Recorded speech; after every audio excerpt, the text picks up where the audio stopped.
แสดงว่ามีแนวพิษใจแล้วว่าจังไปตื่นมาแล้วไปโลด จั นะ กแล้ว เห็นว่าพิษใจเพิ่นอยากเข้ามากินแล้วเขาก็ว่า เฮ็ด ความจ ห ริง อน ได้ เด้มันคือออกวนๆอยู่ไปหาอยู่บ่ บ่ได้ไป เจ้าก็บอกเอาแล้ว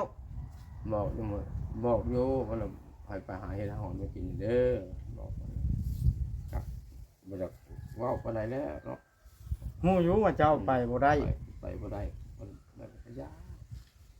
ก็หลายยันโมผมมาอยู่นำก็ แล้วน้องลาวน่ะผู้หัวยองๆหัวยิงว่านี่มาดูอยู่บ่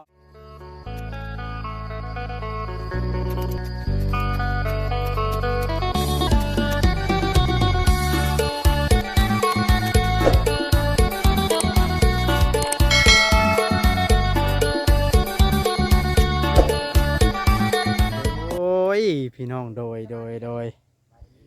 เปิดภาพขึ้นกระมาเยี่ยมยามลุงหมอกับบ่าวจอยบ่าวโอริซาแนวพี่น้องเอ้ยมาขยะท่านหมอก็ยังเกินอยู่คือเก่าแท้นี่พี่น้องคือเฮ็ดแบบนี้นี่โอ้ปลูกผักบัวหิมหัวแล้วก็ตากเครื่องใช้มันก็ญาติใช่แล้วอันนี้น้ำแฟบน้ำสบู่โบเฮ็ดได้แบบนี้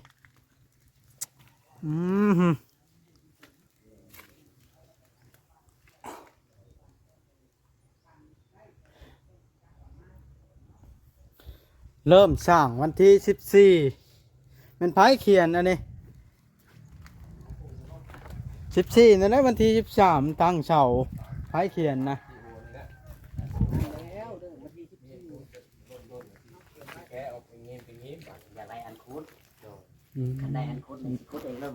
สบายดีลุงหมอ บอกโอ้ก็สิโดนไปพอได้ปลูก สบายดีลุงหมอ สบายดีลูก ปอโตเบิ่งบักสินั่งนี่เมื่อยนี่ ทานข้องให้มาบอสเว้าคลิปนี้ก็ได้พี่น้อง อ้าวคอยถ่าย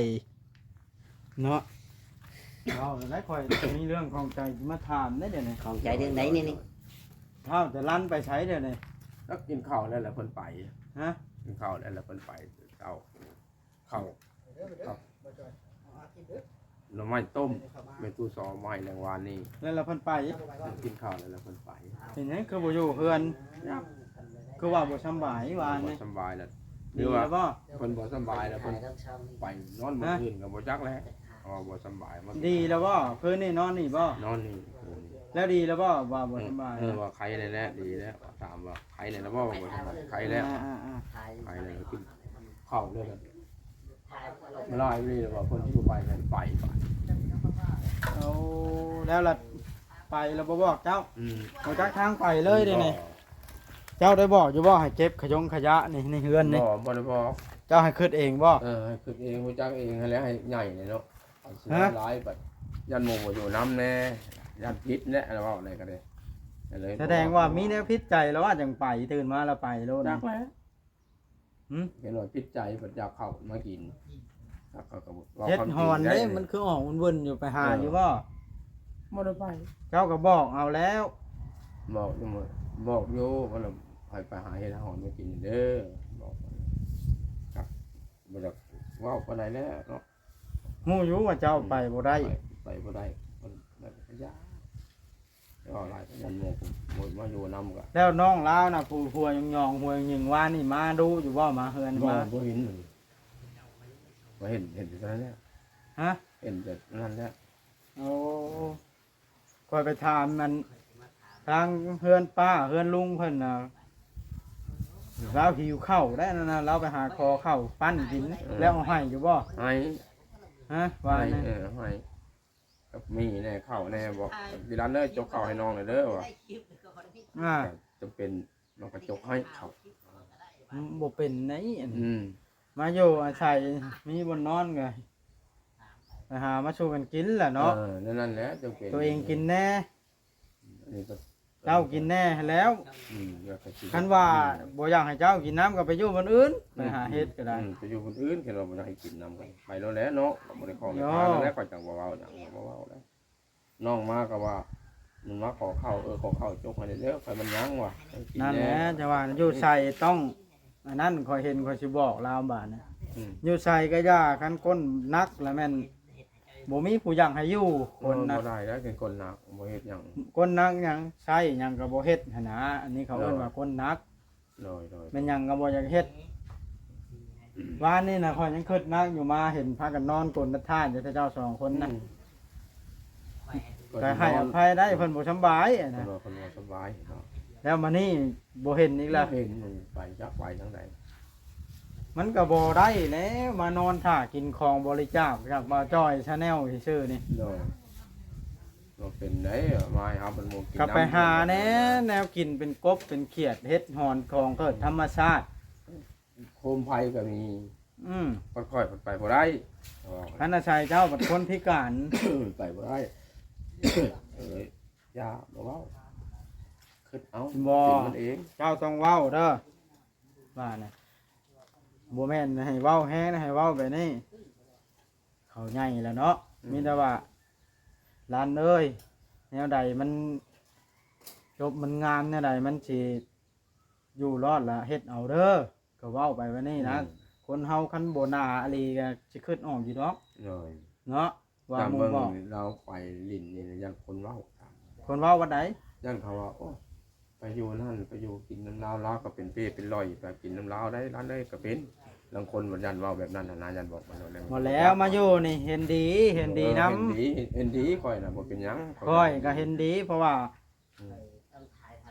าหยังคันนั้นสมมุติลาวบ่มาอยู่เฮาก็ชุดความคิดอยู่แล้วเฮ็ดกินบ่ได้อยู่แล้ว โดย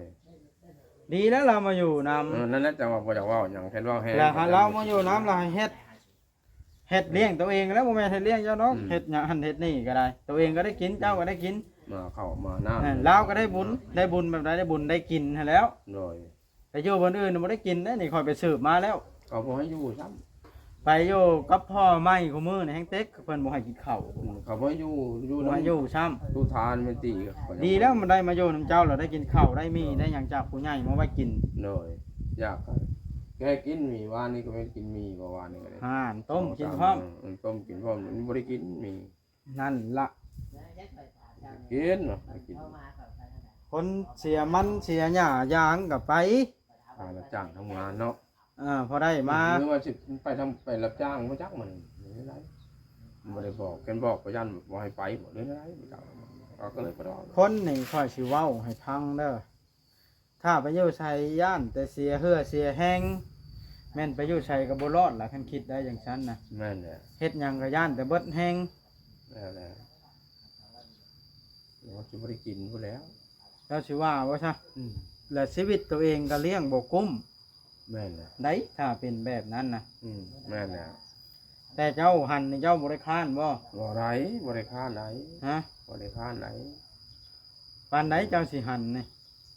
ว่านี่แหละหากันย่างตอกๆแตก คันนั้นมีทุนนี่ เจ้าสั่งยามาขายได้บ่นี่ ได้ ฮะแล้วเวลาลงวัดลงว่าล่ะคนหลายแล้วประกาศไปน้ำว่า ยาภัยเป็นไข้เป็นหนาวก็ไปซื้อกินได้ บ่เขา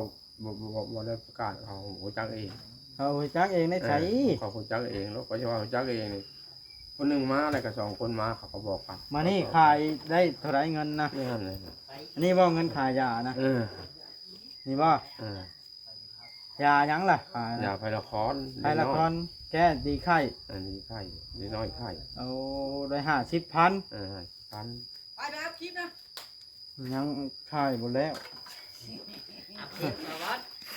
ไปก่อนบ่าวโอริกับบ่าวจอยซาแนลพี่น้องเลยตกปล่อยละว่าสิมาบอกบ่าวลั่นให้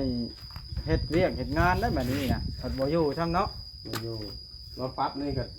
ไปตอมเพิ่นขึ้นมาเยี่ยมเบิ่งโอ้คือ6แท้ล่ะเราปั๊บ โอ้เอ้ยตอมผู้ที่เจ้าไปอันขอขมาแล้วนั่นบ่เรามาบ่ มา นั่นเด้เราก็บ่ได้เคยลืมน้อง มา ไหม เยี่ยมเบิ่งเราอยู่บ่ได้กินบ่ได้ล่ะมาเยี่ยมเบิ่งโอ้6แท้ล่ะเรามาหอยมันหยังมาเด้อวันนี้แม่เราอันนี้อายุยากินเนื้อปลาวันนี้ เจ้าก็บอกจานลั่นน่ะแหละผู้อยู่นั่นเจ้าอนามัยเด้อแนวใดมันสะอาดตัวเองก็เฮ็ดวางตัวเองอยู่แล้วว่าก็เว้าว่านั่นล่ะ บอก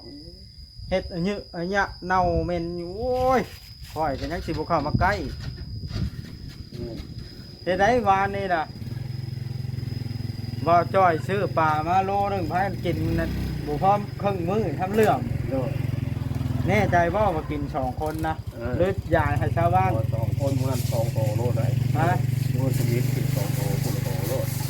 มื้อที่สองกับพุ่นละโตอีก คนโตอีกปิ้ง มื้อที่สองคาบเท่านั้น เราข้าวกิน เหลื่อม เลื่อม หิวแห้งเนาะ กินแล้ว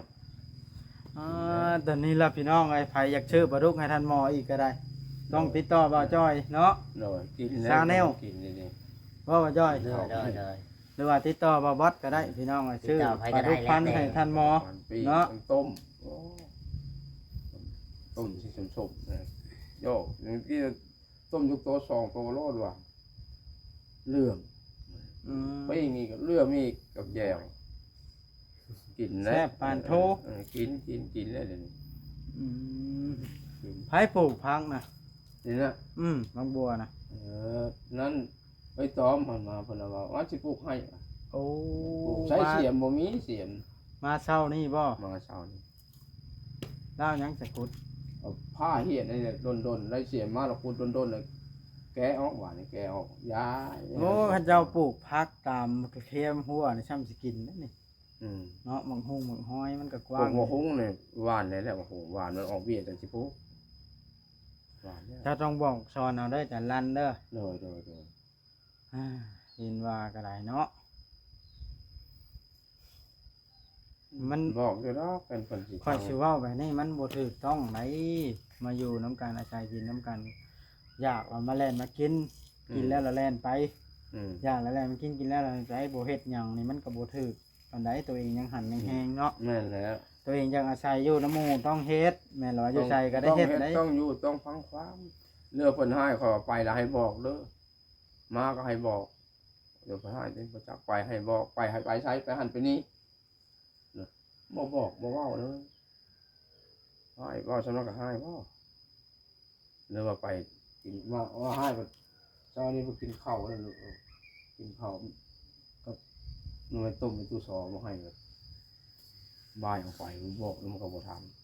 ำ ไผเสนึงข้าวเช้านี่ บ่ได้นึ่งแล้วกินข้าวเย็นนะ อ้าวข้าวข้ามคืนข้ามมื้ออะไรจังกินได้ ได้ เจ้าบ่ได้บอกให้นึ่งว่าเลยนะ บอก คือบ่นึ่ง บอก จ้ะ ข้าวหลายอยู่สิมาเองผมสิกิน ก็ ข้าวย็ อุ่นเอาดูว่า อุ่นบ่มันบ่อุ่นยา กินข้าวบ่แซ่บไผสิกินเนาะ กินได้อยู่ได้อยู่มัน แม่นอยู่ดอกได้อยู่มันข้าว มัน บ่ กิน แซ่ ได้ บ อยู่มันทำบ่แซ่บมันหมดอย่าง วันนี้ข้าวหลายบัดนี้เอาอีวันนี้กินข้าวเย็นบัดวันนี้สิบุกสเต็กบัดนี้เลย มันนะบ่ให้มาอุ่นข้าวเย็นนั่นนะเพิ่นก็เคยอุ่นอยู่ อุ่นเอาได้ทัน อุ่น น้อย บ่พออุ่นมันบ่หลาย แสดงว่าเจ้านั่นบ่ให้นึ่งเองใช่นะมึงเว้าดิเนาะเพิ่นเว้าแบบนี้เนาะ แค่นึงบัดสิมาหลายบัดกินข้าวเย็นบัดนี้คือกินอุ่นนี่บัดมันบ่หลายไปแล้วยากินอันนี้แล้วไป วานนี้น่ะมันไทยก็มาขอเข้านะจังว่านะ 1,000 ฮะ ตัวเป็นพัน ในตู้แพงพัน เอาเห็ด เอาเฮ็ดเพิ่งมาขอ จุด เราย่างได้หรือบ่เลยนี่ เราลูกได้ไปเป็นแล้วผัวเราได้ ผัวเราเป็นผู้มาแล้วในตู้แพงพันเรายังบ่ได้ซะนะ น้องก็ได้ผัวเรามาเนี่ยหมกหน่อไม้แน่ อืม มาแลกเปลี่ยนน้ำทันหมอบ่ได้ให้บ่ บ่มีไปหมู่แล้วกับบ่มีแล้วไม่แห้งไปบ่ แล้วแม่ตู้ชอนี่เรากินข้าวนะใช่แม่ตู้ชอ จักบ่ ฮะ บ่จัก บ่จัก เราออกมาดูได้หรอก เราอยากได้ข้าวบ่เราก็ได้ ใช่ไหมเนาะบ่กล้าเว้าเลยยาแล้ว เราจะ ออกก็ยาดอกบางคนยังนมหากินได้อยู่สำนั้น เจ้าบ่นุ่มบ่เจ้านี่ บ่นมกว่าเฮา ก็จ้อยว่าสิซื้อข้าวให้ลุงหมอซื้อหรือบ่ บ่ได้ซื้อแล้วเปลี่ยนเลย ฮะ ซื้อเตียงแล้วก็ยาเลยซื้อเตียงก็มอบเงินให้เราแล้วก็หมดแล้วเงินนั่นแหละเงินซื้อข้าว อ้าวข้าวลุงหมอชอบเดียวบ่เฮิงก็เบิดแล้วเนาะ ให้เรากิน ห หม ลาย ด คน ก่อ มาน กินน้ำ ให้เรากินหมดก่อนขอยว่าอีกทีนึงอันนั้นน่ะ ให้เรากินเบิดจังสิซื้อบ่หรือพังเบิ่งบ่ได้มี พัง เงินแล้ว เบิ่ บ่ งบ่ได้มีงบได้ พังเบิ่งให้เรากินหมด เรา ก่ ไป อน หาบ่ได้ได้สิ ไป บอก บ่ ให้ ได้ก็ไปมาหาก็บ่ได้ยอม อืม ไปมาขอก็ยอมเลย ต้องกินให้หมดก่อน ห ขอ มู่ ยว่า เป็นอย่างได้ไปเป็นนะ แล้วเจ้าได้ให้ว่าข้าวนะ บอก แล้วเจ้าว่าบ่ได้บ่ ขอน้ำแล้วบ่มี ขอกันน้อยเดียวบ่เจ้าว่า บ่ได้ว่าเราเด็กก็บ่มียาบ่มียา อืม ให้หมู่แล้วเฮาไปใส่บ่ได้บ่ทำบ่มีใครสิให้บาดนี้แม่เกิดไปวันนั้นแหละยา มีแต่ว่ามีข้าวเย็นข้าวหยังตามวันเอาขึ้นมาอุ่นกินน้ โดย ำประหยัดเข้าไปในตัว โดย แม่ เพราะว่า เมื่อวันศิลป์นี่เพิ่นเอิ้นนี่แหละเอิ้น ทำบ่เอามาอุ่นกินเพิ่นบัดสิเอาไปให้หมู่ให้หมาอยู่แล้ว แม่นแหละ ข้าวเย็นช่วงนั้นเฮาต้องเอามากิน มากิน เพื่อประหยัดข้าว เอาตัวนี้ไปน้ำนะอุ่นกินน้ อืม เด้อ ำแต่บ่ คือข่อยเว้าละผมบอกสอนเอาแต่ลันนะ แม่ อยู่ใส่กาต้องได้เฮ็ดเวียก อยู่ใส่ก็ต้องเฮ็ดต้องหาแล้ว เว้าง่ายๆซะคนนี่คันบ่ตายแล้วแม่นได้เฮ็ดเวียกไปอยู่ใส่ก็ได้ โอ้ คันบ่เฮ็ดเวียกแล้วแม่นบ่ได้กิน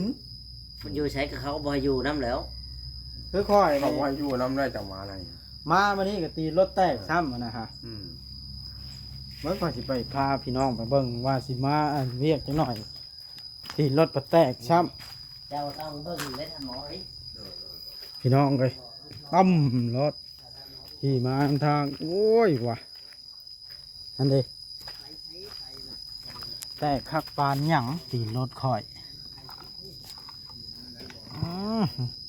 ได้เปลี่ยนทั้งอย่างนอกอย่างในบาทนี่บุกใจอยู่เด้อนี่ได้รับ500 บาทพุ่นละบาทเปลี่ยนทั้งอย่างนอกอย่างในอ้า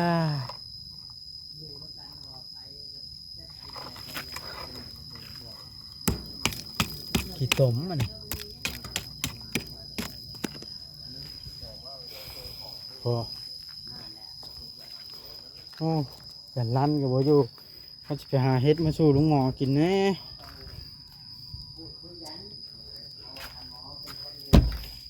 เป็นหยังจังบ่ล็อกไว้ตรงเยี่ยมนี่โอ้ย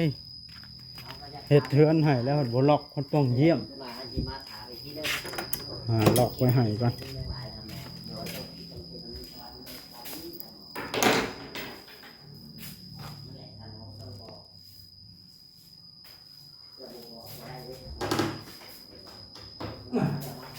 ว่าล็อกไว้เทือน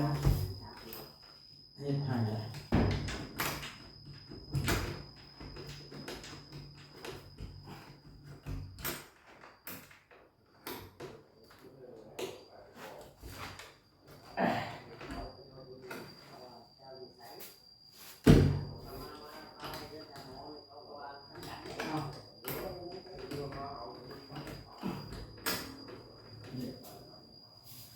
ข้างนั้นได้บาทใครแล้วผมมีอยากล็อก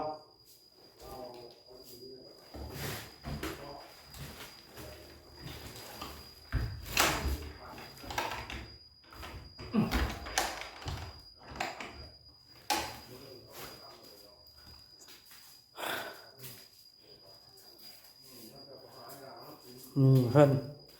เครื่องครัวเพิ่น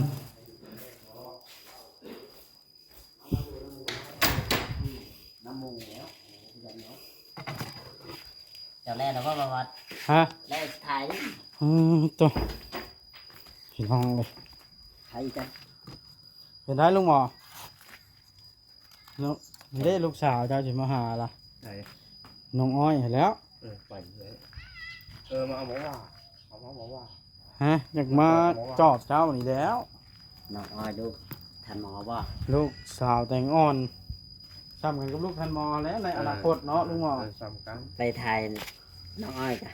ในอนาคตสิเอาสาวแต่งอ่อนว่าอยู่ในจังหวัดลูกเจ้า บ่เอาแล้ว ไปไทยน้องอ้อยเด้อ คนบริล่างเขาถ้วยเนาะ เดี๋ยวสิมาไทยกันน้องอ้อย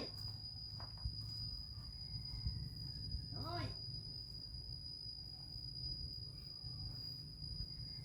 มานี่นะตื่นมานะกินกับหยังเขานะ คอยนะ เนี่ย ท่านหมอ กินก็ป่า ปลาได้ใช่อีกแล้ว ป่าดุกวันนี้มันยังครึ่งนึงกินก็ค่อยเย็นเบิดแล้ว แต่ลั่นแล้วบ่ไปหาเขาได้กินเนาะ หม้อก็กินได้ละไปวันนี้ก็บ่อยากนั่นแหละก็จังบ่อยากว่าอย่างไรกินละไปจักไปเท่าไหร่จักไปเท่าไหร่เอาไปไต่น้ำบ่ไต่น้ำได้อยู่เฮือนเฮาแล้ว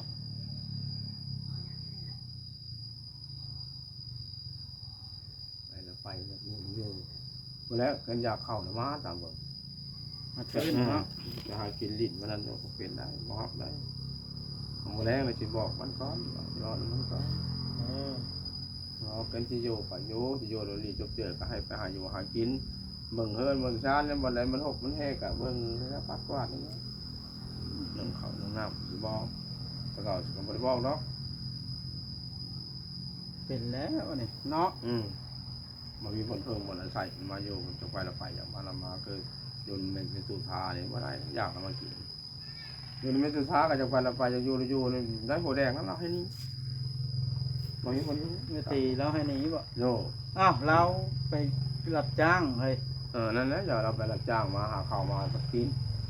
ไปดินโยเป็นแล้วก็ย้ายเนาะ ให้ผู้ชายไปหาแล้วเดี๋ยวคอยสิติดตามเบิ่งตอนต่อไปเนาะ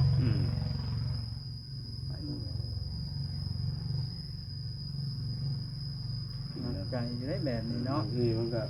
แทงเต็งกระโตก็นั่นก็โอ้รับจ้างทำงานอยู่น้ำไฟกับเป็นอยู่นึกว่าข้ามหมดจะลุยมาจับไปอะไรมาอะไรเอาสิบอกสิใช่อันนี้วันนี้นะ บ่ได้เนาะ ก็ได้ โอ้ยไปหาเปลี่ยนตีนรถก่อนทันหมอเอ้ย โดย ตีนรถคอยแตกเจ้าสิไปทางไหนเจ้านะ อยู่ นครบ่ โดย พี่น้องเลยโอเคพี่น้องเลยพยาบอกลายมือแล้วให้กวาดจูดกันยังช่วยม้อยอยู่ข่าวโพกอยู่มันน่าเกลียดโพด ในมันแห้งในแหล่งที่จูดพร้อมตัวนั้นเลย เจ้าบ่สิจูดนะ อ มันจะลั่นบ่จูดแล้วเจ้าจูดเด้อ จูดแล้วจูดมันแดดเนี่ยเราก็จูดนะแล้วมัน2-3 มื้อนี่จูดเบิดนะนี่ปลูกส่วนเฮ็ดส่วนที่หลังใช้เอาว่าแล้วนำเขาปลูกแล้วเขาแล้วจะปลูกอย่าฟังให้เห็นดีเขาเป็นปลูกเขา ตี ป ร ลู ถ กหลายๆเด้อเขาพอได้กินน้ำ ตีรถซาเล้งคอยแตกเขาจะไปเปลี่ยนตีรถก่อนโอ้ยสวยขนาดว่าสีบัวสวยแล้วลูกหมอยนะยังสวยอยู่